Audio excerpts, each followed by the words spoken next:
This is the Accidental Safety Pro, brought to you by Vivid Learning Systems and the Health and Safety Institute, episode number 21. My name is Jill James, Vivid's Chief Safety Officer, and today I'm joined by Aaron, Donald, and Anupama, three new safety professionals at the beginning of their careers. Aaron is joining us today from Louisiana, Donald also in Louisiana, but in New Orleans, and Anupama is joining us from Colorado, and I am joining in from our home offices in the state of Washington. So we're kind of all over the place coming to you for this recording. And this is a first for us on the Accidental Safety Pro, bringing in three voices at the same time, all emerging safety professionals. And I'm so glad that you're all here to share your stories. Thanks, everybody. Yeah, happy to be here. Great. So, Aaron, do you want to kick us off with telling us how you accidentally found yourself in the safety field? Sure. This is Aaron. I'm from Baton Rouge, Louisiana, and my career started a little later than usual. I used to be a photographer for about 15 years and went to school, didn't quite finish that degree. I just started working in the field.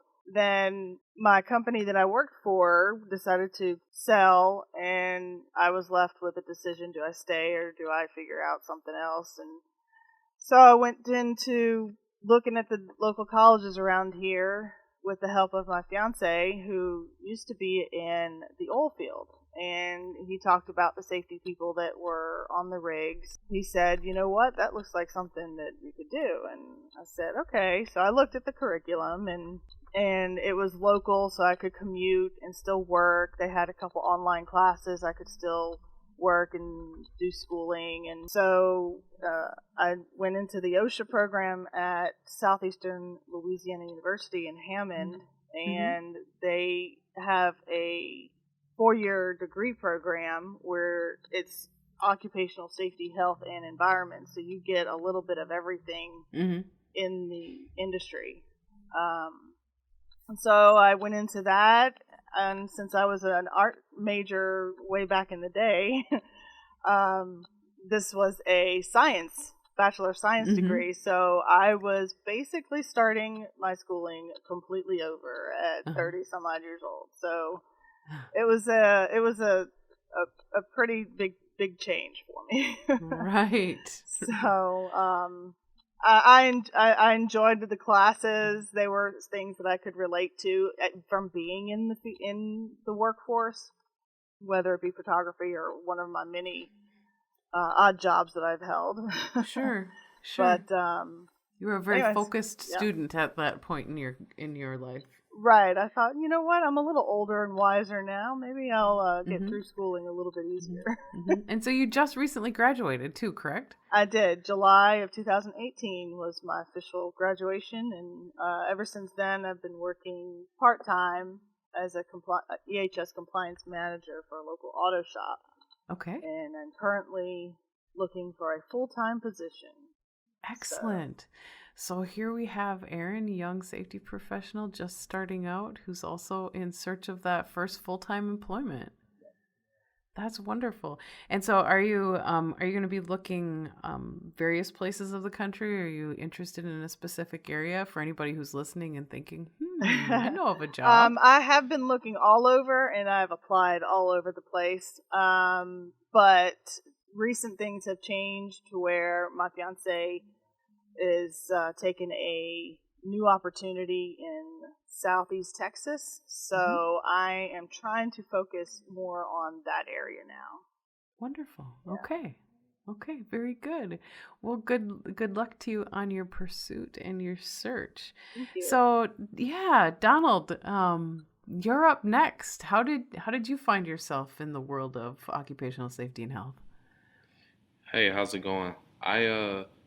I found my way here from just looking at ways to help people and help to make people feel better and have fulfilling work. I started undergrad as a nursing major.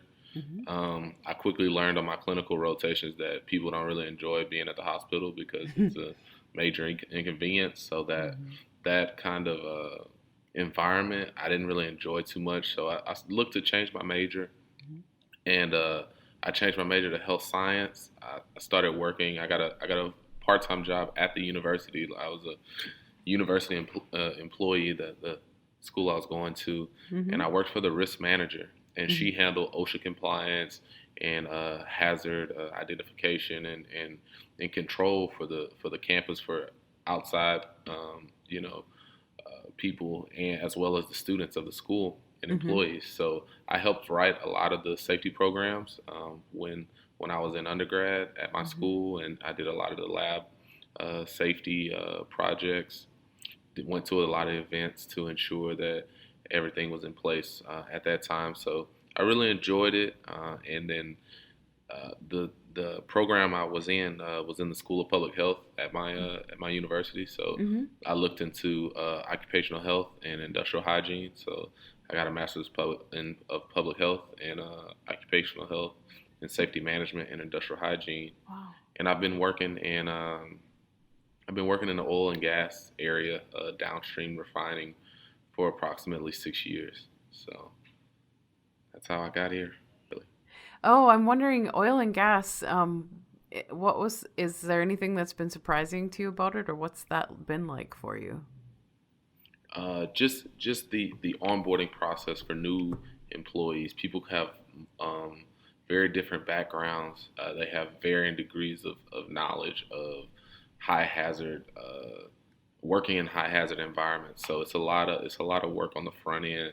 It's a lot of work managing contractors, especially contractor employees that come work in the facility. They could have been doing Mm-hmm. anything before they come into the site, and we have all kind of flammable gases and hazardous things going on. So Sure, it's interesting for sure.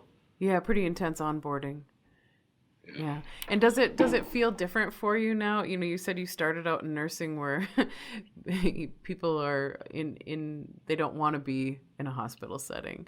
What's the reception been for you so far in your career with safety? Have employees received you well, or is it something that's It's been a challenge too? I think it's always varying degrees, right? There's always some people who really enjoy it because maybe they may see themselves transitioning out of whatever whatever craft that they have Mm-hmm. into possibly doing something in safety. So they're energetic to learn and be engaged. And then there's Mm-hmm. some people who could see it as a way to get them in trouble. I Yeah. think I've mostly get along with everyone. I know that there's people who have negative things to say about the safety, Right. safety representative, but I Yeah. feel like I've always had a good relationship because I feel like I approach everyone calmly. Don't Yeah. really try to, yell at anyone or act You like yeah. a term they told me. I don't know if they use this across all industries, but a term they use was a safety cop. I don't I was know. just gonna say that. Yes. Yeah, it's the Yeah, I if don't there's a really do that. no, if there's a tip to all three of you is you don't want to be have the label of safety cop, the one who's watching over people. So like, oh, here comes that safety person again. We're gonna do it the right way when they're watching, or we're gonna complain about them. So good on you. It's not an archetype you want for sure. Anupama, tell us about your path. How did you get into this, and where are you? Yeah, so thanks again for having me. I got into safety also through my undergraduate program, so I had a really hard time choosing what I wanted to study. On some days I wanted to be a doctor, others a psychologist. Some days I wanted to fight for the environment, and I think the environmental health program that I ended up signing up for was a beautiful way to combine all of those things. You get both the art of human interaction, and then you get the science that the left brain, my left hand brain, really Mm-hmm. wanted to get into. Mm-hmm. So um, that's how I originally got into the field, and then at least the environmental health side and the industrial hygiene side. And then as a senior, we had to have an internship. And then, so for that, I was fortunate enough to be able to do my internship at a craft brewery right nearby my school. And that's really where I started to get a day-to-day understanding of what safety is and what the Yeah. occupational health side of things are, as opposed to just doing studies and running numbers and stuff like that. So I loved it, and I really, really liked that prevention side of things. I actually stepped away from EH&S and kind of moved into that public health realm a little bit more traditionally, like what Donald was talking about. And I spent 2 years working for the CDC, doing more environmental things on the public health side, childhood lead poisoning and childhood asthma specifically. And intense. Yeah, for sure. At the end of that experience, after some reflection, what I came back to was that, especially in an employer situation, a safety professional has so much more opportunity to employ prevention measures and really have a hand in keeping their employees safe. And I wasn't seeing that easy path, if you will, to keeping folks healthy and injury free in the public health realm, and I was just super attracted to it in the industrial side. So It felt more preventative to you. Absolutely, yeah. So then I went back to that brewery. I worked there. I opened up their new facility in North Carolina, and just recently started a new job as a safety manager for a facilities management company back home in Colorado. So. Wonderful. Congratulations on the next job. Thank you. That's great. So I wanted to, since all three of you have degrees in safety, and relatively new to all of you, super new to Erin, having just completed it, I'm wondering, when you reflect on your academic background and training, is there something that really stands out, like, oh, I'm really glad I learned that in school and I'm applying it now, or I understand, I connected the dots from the education piece to actual practice? Well, like Anupama mentioned, I come through it to health and safety through a public health lens. So for me personally, I took classes in toxicology, in chemistry, biology, risk assessment. I took some finance, obviously statistics. So I think that health and safety programs really help develop a really well-rounded health and safety professional, because there's so many aspects to the job, right? There's promotion, there's policy development, writing procedures and programs. There's advocacy for the employees on the behalf of the employees to the employer. So that there's a lot of different areas. So I really enjoyed my training personally. Yeah, great. Yeah, for me, I think the thing that stands out that I'm most thankful for from my undergrad, aside from the internship itself and getting out in the field and being able to apply, what we learned in the classroom, was the opportunity to practice report writing and presentations, and actually taking what, anyone can pick up a standards book, but if you don't make it relatable to your audience, you're going to have people sleeping. Yep, right. So that was certainly, looking back, my professors were very adamant that we were constantly up in front of a room, constantly talking to people.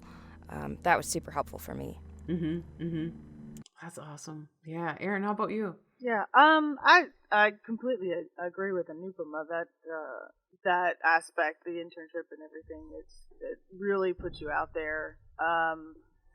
I for one, I had so many diverse classes that not just one really sticks out, but it was all the information that you learned in these different classes that really kind of brought these things to your attention. It's like you can now relate that to something in the workplace, as far as like the regulations that I didn't know anything about until I went to class, and what all the details you have to take note of when you're investigating an incident or an accident, which I feel like my photography side actually comes in handy with that part. So I guess the diversity of the different options, all the different classes, even some of the extra classes that were electives. One of them was radiation safety. So that it just gave you so many different, just so many different options that it just broadened everything for you. Yeah. When I think back to my educational background in safety in my grad program, I guess the highlight for me of something that I've gone back to again and again, we're learning how to read and interpret the OSHA regulations, which seems sort of basic, but if you can't figure out how to read them and then interpret them in an open moment, like you were talking about, like how do we talk about this stuff so it's not just gobbledygook in someone's ear, making that effective. But that's something I really appreciate about my academic background, as well as what you've all echoed with those internships and specifically presentations. And I think the educational backgrounds that you all have gotten better at putting people in front of audiences to be able to find your voice in safety. I remember doing it once in grad school, but then when I got to that first internship, almost immediately I was in front of an audience, and that was really important. And I needed to learn, like, how am I going to relate this sort of heady stuff that, Donald, as you pointed out before, you don't want to be the safety cop. How am I going to make this relatable to people? And those were some of the gifts that I was given early on in my career to be able to lean into as well. So thanks for sharing those stories. I wanted to let our audience know that the three of you know one another. I'm the outlier here in this conversation. And a couple of months ago, the American Society of Safety Professionals had approached us at the Accidental Safety Pro and said, maybe it would be fun to talk to some young professionals in safety and capture their stories in the podcast. And so we agreed to that, and they had suggested the three of you. And so really grateful for this opportunity for us to be a little experimental with the podcast today. And I was wondering if one of you could explain the common interest group that you're all part of with I believe it's called the Emerging Safety Professionals, and kind of what that means. So the Emerging Professionals, I think the full title is the Emerging Professionals in Occupational and Safety and Health Common Interest Group, really aims to support professionals that are new to the eh&s industry, in both from a technical lens. There's the educational side of things, but really, to me, what's brought the most value is the community side of things, having a group of people to be able to go to and ask questions and know that we are kind of in the same point in our careers and maybe having similar struggles. So to me, that's kind of what the group has been most powerful and most helpful for. Because we're national, we try to really provide that connectivity or feeling of connection to all of our members throughout the United States, both on every year at the national conference, this year that's in New Orleans, or down to a regional professional development conference level, and even at a local chapter level. Wonderful. Thank you for giving us that perspective. So I'm wondering if maybe each of you could tell us about what do you see in it for you to be part of ASSP or any other professional safety organizations? What's it doing for your career as somebody people who are kind of at the beginning of their career stage? Obviously networking, but I would say the most so is guidance. Having people in the profession that are working at all levels, people that are students, your peers that are at the same level, entry to mid-level as you, very experienced people to C-suite safety leadership are all people who interact regularly through the society as in general, and specifically our common interest group. The American Society of Safety Professionals takes a really big effort for them. They really try to encourage the development of emerging professionals like all of us. Things that I've come across specifically is right now I'm looking and doing a second master's program in safety, and the people who are on the board of advisors for the program are people I know personally through ASSP, and like I was looking at the website doing research, and I was like, hey, I know those four. There's 8 people on the board. I know 4 of them personally. Like I have their number in my phone. So Uh-huh. that's just been through the 3 or 4 years that I've been active with ASSP. So it's really good networking, and it's really good to have an issue. We come across all kinds of different issues that you can be not. It may not necessarily be your strength. Well, I can call someone that works in that industry, deals with it all the time, from my relationship with them, with ASSP, and almost have something that would have needed a consultant, to be brought in, that just give somebody a call and get some guidance on. So Right, right. Yeah, and you'll find that all of you will find that in your career in safety, we're kind of a small family in a way, and there's many of us who know one another, and so it's really great to make those connections early on in your career. I'm glad you're able to find it through ASSP. That's pretty cool. Erin, how about you? What does being part of a professional organization bring for you? It's actually brought a lot for me personally. When I first started back in school, it was brought to my attention from one of my classmates that this was a good organization to be involved in. I had one of my professors pretty much bring it up every time we met for class. He would talk about it. He's been a member for ever. Yeah. He even started our student section that we had at Southeastern. And so I started going to a couple of the local chapters because I didn't know what the student section was doing. I hadn't heard Mm-hmm. anything about it or anything like that. So Mm-hmm. I went to the local chapter sections and met, a couple professionals there, and then they had the Future Safety Leaders Conference. I went to that in my first year, and it was a great experience. And to be honest, since then, that was 2015, Mm-hmm. I've been treasurer, vice president, president of the student section in Southeastern, and I have gone to every conference I could, but both the student safety conference and the PDC they have every summer, and it has helped me come out of my shell. Uh-huh. Before I went to school back in the day, it was hard for me to pick up a conversation or to, be out there. Mm-hmm. And for all the presentations we had to do, or being president of the student section, I had to talk at all the meetings and even talked at the local chapter meetings. And so it really has helped me come out of my shell.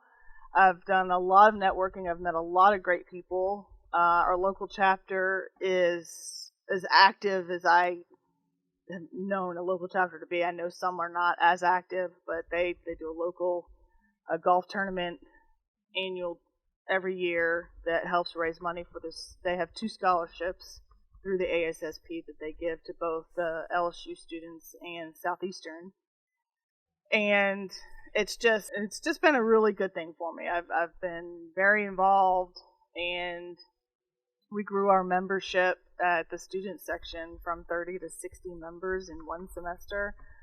So Wow. I went into the student section with like 5 or 6 people coming to the meetings, and when I became president, I had about 30. So I was Wow, very congratulations. thank you. I was very proud of that accomplishment, and they're still striving. In fact, they have a meeting tonight. I'm going to go and see how they're doing. But Mm-hmm.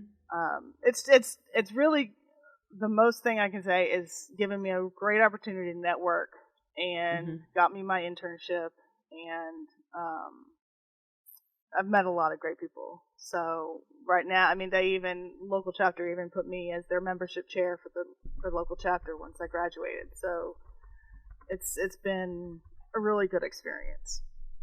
Excellent. That's so cool. Congratulations to you. Yes. I was so one of the things that I'd like to hear from each of you is, where do you go when you need help? like, what are your resources? Donald, you had explained to us that, you tap some of your resources within ASSP, but when you're doing things day to day, what are the different resources that you go to when you're stumped on something? Uh, Mostly ANSI standards, maybe American Petroleum Institute standards, the Wow. NIOSH chemical hazards, and Mm-hmm. the American Council of Governmental Industrial Oh, industrial Hygienists hygiene. Mm-hmm. threshold limit Mm-hmm. value booklet that they have. Those are kind of Yeah. the resources I kind of keep on the desk to flip through. Yeah. Wonderful. Wonderful. Anupama, how about you? Yeah, so this is where I can tell you I have been saved multiple occasions because of my relationship with ASSP members. Aaron, you'd asked earlier what benefit does that organization bring, and I was thinking, what benefit doesn't it bring? Wow. Okay, great. um, I have, a tangible example is at my last company, we had a huge disagreement between corporate safety and my site safety on how to implement a lockout tagout program. Mm-hmm. And it was extremely emotionally charged because it was after a pretty severe injury, and we're, a close community and know each other personally and very well, so there was lots of different complications in it. And I reached out to my contacts at ASSP both through another common interest group, the WISE group, the Women in Safety Excellence group, as well as in person at the conference, just sitting down at a lunch table and being like, hey, this is the problem we're dealing with. How would you address it? And I got so many different perspectives and answers and resources, and have you looked at this, or maybe try this, or it was incredible. And so to answer kind of both of your questions, to me, my first thought is, I wonder who in my community has dealt with this before and how they would handle it. Wonderful. Yeah. Great. Yeah, that's great. I appreciate that. Anyone else have anything else to add to that? Any issues that I've had so far, since I haven't really been out there too long, I usually go to the professors. They're very knowledgeable and have been so many different things. One started out in brewery and is now consulting, so they have so many different ideas and so much they can contribute to someone like me who still has questions. Very good. So curious to know, though it's still early in your careers, what's the thing about safety that you don't really like doing? That's not your favorite thing, and what's the thing you really love doing? For me, I can tell you right away, the two things I don't love doing, in an effort to avoid the safety cop, I try to approach safety, violations with okay, what are all of the other reasons that may be contributing to why you're not following this or that rule? And at some point, I think we've all come to it where, like, at the end of the day, you've gone through the rules, you've gone through the tools, you've figured out if the person has the skills, and then ultimately it's a question of wills. And how do you maintain a strong relationship with someone who is just like, you know what, it's not the fit of the safety glasses, I know I have to wear them, I just hate them. The wills. I love this. Okay. So for me, that's something I don't think any of us like to be put in that position. Right. And then what I also love being up in front of a classroom. I really enjoy facilitation of trainings, particularly when I don't have to use a PowerPoint. I hate PowerPoint. I'm much more inclined to have someone do an activity than a PowerPoint. That and building relationships with folks. I think if we don't understand what's going on in people's lives, we can't help them with what they need to do at work. So Right. It's the whole human. Absolutely. Acknowledging the humanity in someone is a huge part of my approach. I would say that what I enjoyed the least would probably be convincing management, or the aspect of when we identify an issue and there's conflicting ideas about how to address it, especially when it's a different group, when you have to um, find different ways to find that common ground in order to, assert your influence and find that common ground. Because in Mm-hmm. my industry specifically, sometimes finding that is very difficult. What I Yeah. really enjoy that I think other safety professionals that I've worked with um, in my personal experience seem to not enjoy that much that I did was the part of standing in front of a room and getting all those questions. Why do we have to do that? Why are we doing this? And Mm-hmm. I really enjoy that because I enjoy providing feedback. I enjoy letting everybody air out their grievances, because like y'all said, once when we have those open forums like that, even if they don't Yeah. agree, we make sure the employees feel heard, and as much as we can Mm-hmm. do to assist them, we do assist them while following the policy and the regulations. I Right. think that is I think that goes a long way into creating a high morale and a good culture, and knowing that, like you said, not being a safety cop, you can tell me you Yeah. think it's dumb. You can tell me that there's something else, and I want you to come up with a different way to do it that'll make you more comfortable, that still complies with Mm-hmm. what we need. I'm all for Mm-hmm. that. I want you to be the Mm-hmm. most comfortable. But um, Mm-hmm. yeah, I would say Yeah. going in a room with a group of managers who um, don't want to spend the money, having to convince them that this is important. That's the least fun.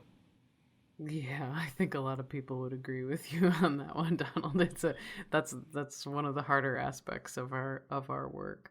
And yeah, I agree. And explaining the why behind something when you're in front of that audience, I think is really important. I know when I started my job with OSHA a long time ago, and I was doing my inspections, I really made a commitment very early on to explaining to employees and employers, if I was writing a citation or I was noting something that was an unsafe work practice, that I explained the why. Like, what could this do to you?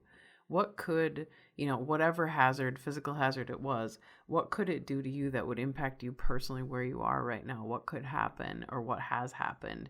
And as soon as you started explaining that, then people were like, oh, I didn't know that. Like there's a risk in that. And not every time did that work, as you're pointing out, Anupama, with there's still that will to contend with, that people might say, oh, well, insert safety cliche, nothing's happened in 30 years.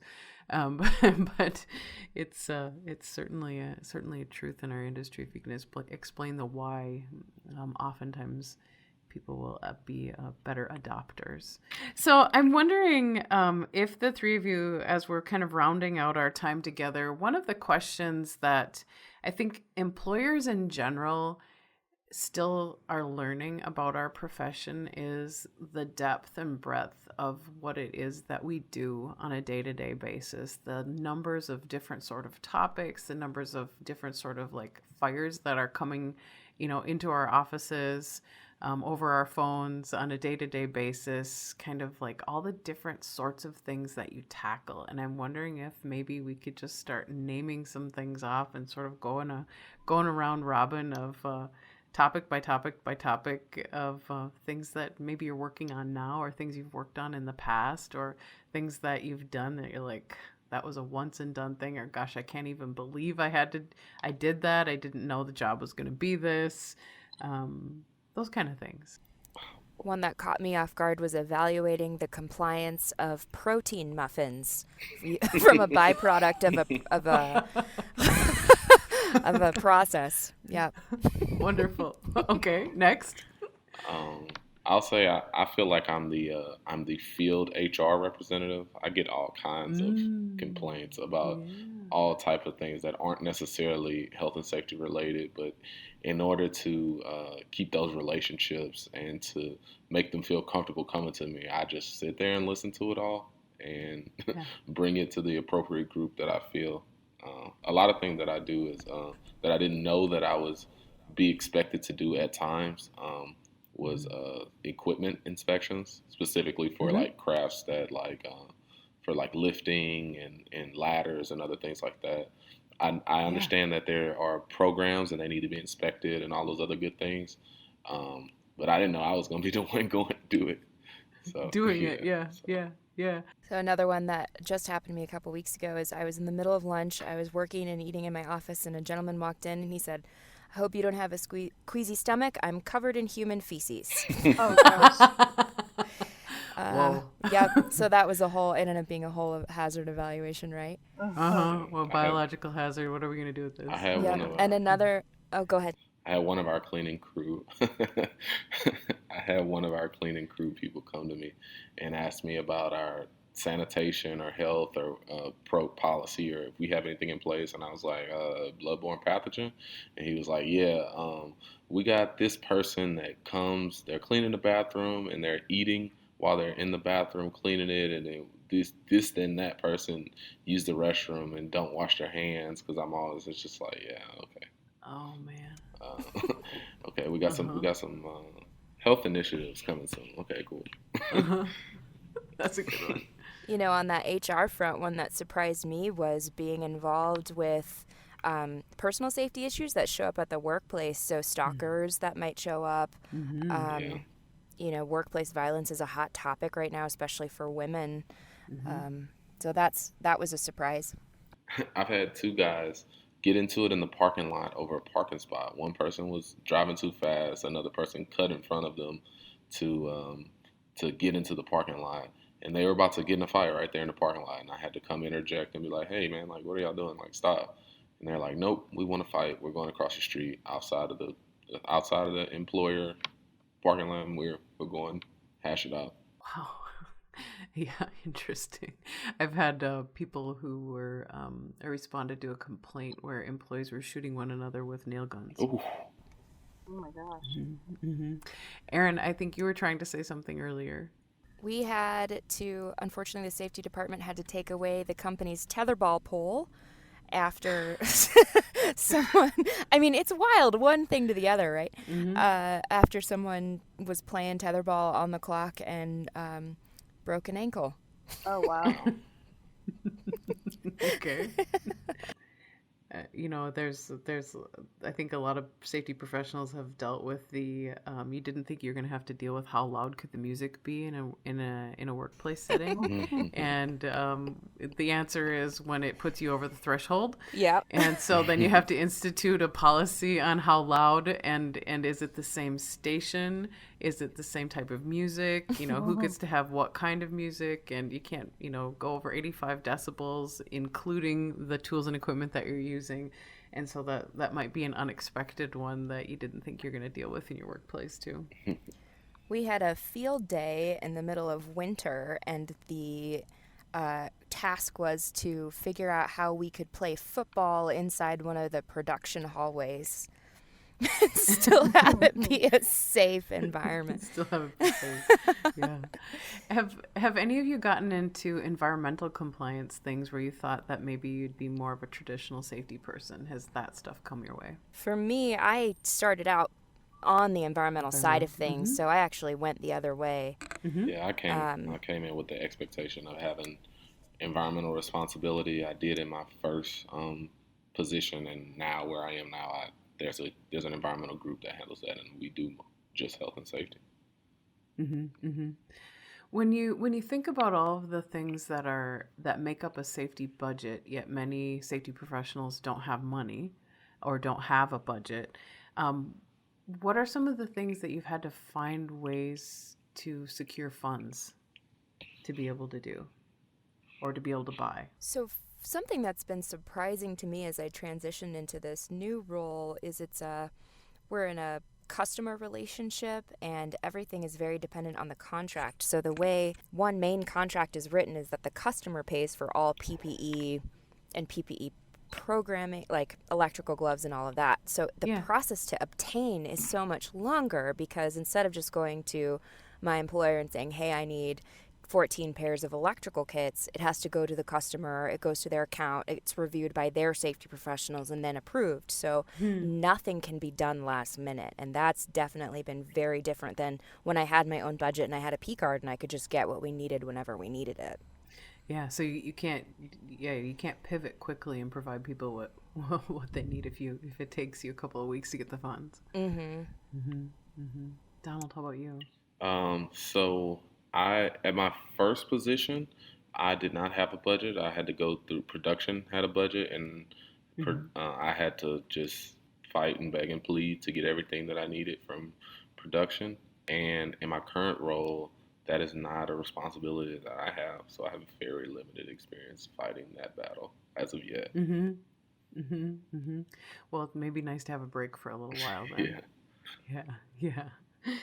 Well, as far as as we're going to close out our time together, wondering if there's anything that you'd like to share with people who are starting out in their careers, or anything that you see that's new on the horizon for our profession right now. Anything that's exciting, or things that you wish you had, or tips you have for people. So, two things come to mind for me. I found when I was brand new at my own site, even though I had a corporate team, I was so green and so overwhelmed and so professionally lonely. Like, Mm. oh my gosh, I don't know what I'm doing. There's all of these people that are 30 years older than me. Mm-hmm. um, Mm-hmm. and I can tell you that without a networking group like ASSP, I probably would have switched careers. Mm. Um, I was so dependent. I became so dependent on, okay, I'm not the only EHS professional in the world. People have done this before me, and there are Mm-hmm. strategies and tips. And so, for me, it's one, get connected through whatever organization speaks to you, Mm-hmm. and then on the other side of that, if my ask to experienced professionals is, if you see someone who's new to the field and they're sitting by themselves in the back of a room, with their head down at a cell phone, they're probably super nervous. Okay. Like, go say, hey, my name is this. Talk to me about the problems you're facing at your site. Like, draw, folks into conversations that are like, hi, I'm here and I don't know what I'm doing. Mm-hmm. Mm-hmm. And then the second thing that's really, really helped me is getting a mentor, which I have through Mm. ASSP as well. And Yeah. my mentor has helped me through professional challenges and personal challenges. And she was actually the one that was like, might be time for you to start exploring next steps and Mm-hmm. what this looks like for you. So Mm-hmm. really, really, it's about the people and getting to know them and putting yourself out there, I think. Yeah. Yeah. Great. Great. Who's next? I think Puma hit the nail on the head. The only thing that I'd add to what she said is obvious, about networking, but networking inside of your organization, right? Not just with the safety Mm. people, but in the different groups, understanding exactly to the best that you're able to, understanding exactly what everyone does, what the group's function are, who's the go-to people, who's the people who get it done, get the things done in order to build those relationships and leverage your influence as much as possible. I think that's Yeah. something that I learned slowly, and I'm probably slowly getting good at. I think I was good at networking with safety people and voicing all of my complaints and reaching out and being really active to get to know safety professionals. But inside of your workplace, inside of your company, that's something that you need to do there as well. Mm-hmm. Mm-hmm. Yeah. Very good. Very good. Aaron, what do you have to add? My one thing to tell anybody who's just coming up in the field is to get involved. Volunteering and networking and being involved, all the things that are out there for you. There's a lot of training, a lot of different conferences you can go to for each industry that you want to be involved in, Mm-hmm. and just get out there and network. Mm-hmm. One of my teachers, his thing is, if you're not networking, you're not working. So Mm-hmm. every graduation ceremony, he always says that, and we always have to answer. So it's drilled in our head, and I feel Yeah. like the ASSP is a really good source for that to start with. And Mm-hmm. from there, I'm sure I haven't really gotten into any other ones, but I know there's other organizations out there that may be a little more localized, or just something else that you could be involved in that might help you out. Being in contact with other people that do what you do, they may be experts in ergonomics where you might need a little help on that. So I feel like that's one of the best things you could do to improve your career. Wonderful. Well, you heard it here, everyone, from our emerging safety professionals to get connected, whether it's within your own professional practice or within your company, as Donald pointed out, and getting to understand the greater picture of where it is that you're working and how your company functions, and to find those mentors, ask people to mentor you. And for all of us who've been in safety a long time, reach out a hand to our new safety professionals and offer your mentorship, offer your best practice advice, and make them feel welcome in our industry, because we all probably understand that we can run really fast alone, but we can go really far together. And so thank you all so much for being with us today. I really appreciate hearing your stories. And thanks to everybody who's listening and for joining in, and all the work that you all do to make sure your workers make it home safely every day. You can listen to all of our episodes of the podcast at vividlearningsystems.com or subscribe in the podcast player of your choosing. If you have a suggestion for a guest, including if it's you, go ahead and reach out to us at social@vividlearningsystems.com. Until next time, thanks for listening.